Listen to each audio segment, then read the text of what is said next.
Bonjour hi tout le monde, c'est officiel, 6 mois après avoir lancé ma chaîne YouTube en français, je viens de franchir le cap des 100 abonnés. 99? Comment ça 98? 100! Hey, on célèbre les petites victoires là, quand même. Là. Pourquoi pas en profiter et réfléchir sur mes apprentissages des 6 derniers mois. Dans cette vidéo, je vais être très transparent avec vous et je vais vous partager mes nombreux défis à publier une vidéo par semaine, mes déceptions, mes succès, mais aussi ce que vous pourriez copier si un jour vous décidez de lancer votre propre chaîne YouTube. Donc c'est parti! Premier constat, gérer la vie de famille, un emploi à temps plein et une chaîne YouTube, tout ça en même temps est pas mal plus tough que je pensais. Le soir, après la routine de dos avec les enfants et une bonne journée de travail dans le corps, s'installer ici, commencer à filmer, souvent c'est pas mal tough. C'est que selon, oh my god, c'est dur à 8h50 faire ça là. Je m'en souviens pas. Hey, j'ai donc commencé à filmer le matin avant ma journée de travail et ma femme par la suite va prendre tout ce que j'ai filmé et durant la journée va finaliser une première version du montage et maintenant le soir on peut peaufiner ensemble les derniers petits détails pour la publication le vendredi. Deuxième constat, c'est pas vraiment facile pour moi d'être le vrai moi. Ça, c'est automatique lorsqu'on s'installe puis qu'on se présente devant une caméra. Certains vont dire automatiquement ça devient un personnage. Dans mes premières vidéos, je me souviens, je mettais beaucoup d'énergie à écrire un script avec le bon français, la bonne prononciation. Mais moi, je suis originaire du Nouveau-Brunswick. Fièrement Brayon, ce qui veut dire que j'ai un accent quand je parle en français. 13 sandwichs au poulet. Et j'ai un accent quand je parle en anglais. Development.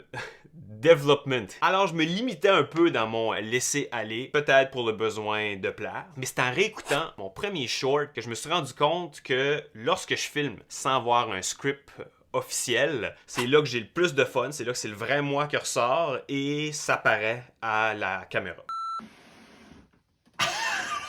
Non, mais tu sais, ça s'ouvre comme une fleur.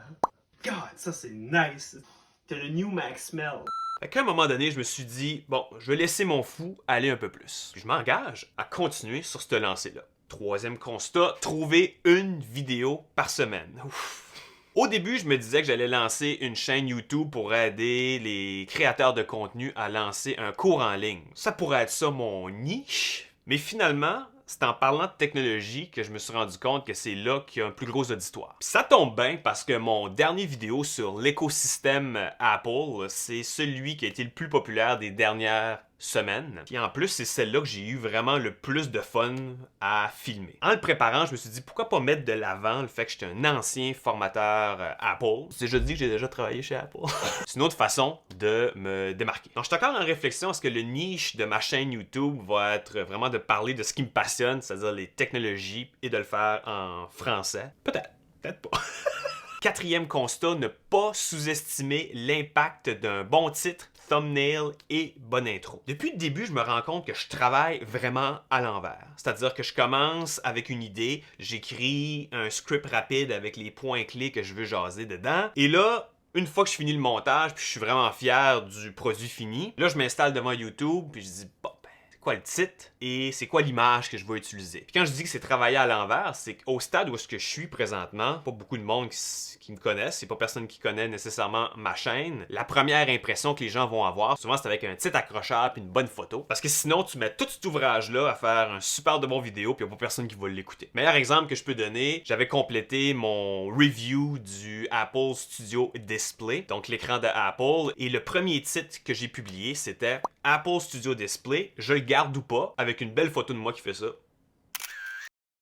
En une semaine, j'avais environ 150 visionnements, ce qui est super en passant quand tu commences une chaîne YouTube. Je me suis dit, est-ce que je pourrais pas mettre de l'avant un élément différenciateur? Et le fait que j'utilise l'écran Pro Display XDR, pourquoi pas mettre l'avant un comparatif entre ces deux écrans-là? J'ai donc modifié le titre pour Pro Display XDR versus Studio Display. Pas si simple que ça. J'ai repris une autre photo de moi au-dessus de l'écran Pro Display avec une face similaire, mais cette fois-ci avec un chandail blanc, comparatif.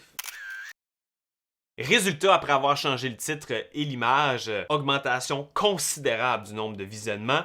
Présentement, au moment d'enregistrer cette vidéo, plus de 3000 visionnements. C'est grâce à cette vidéo-là que les spectateurs découvre d'autres de mes vidéos. Donc j'ai pu voir vraiment l'effet boule de neige que quelqu'un en écoute 1, 2, 3 par la suite. Alors on continue de publier une vidéo par semaine. Abonnez-vous pour ne rien manquer dans mon prochain update. Et d'ici là, je vous invite à jeter un coup d'œil à ma dernière création qui devrait apparaître ici. C'était l'update 6 mois après avoir lancé ma chaîne YouTube en français. À bientôt!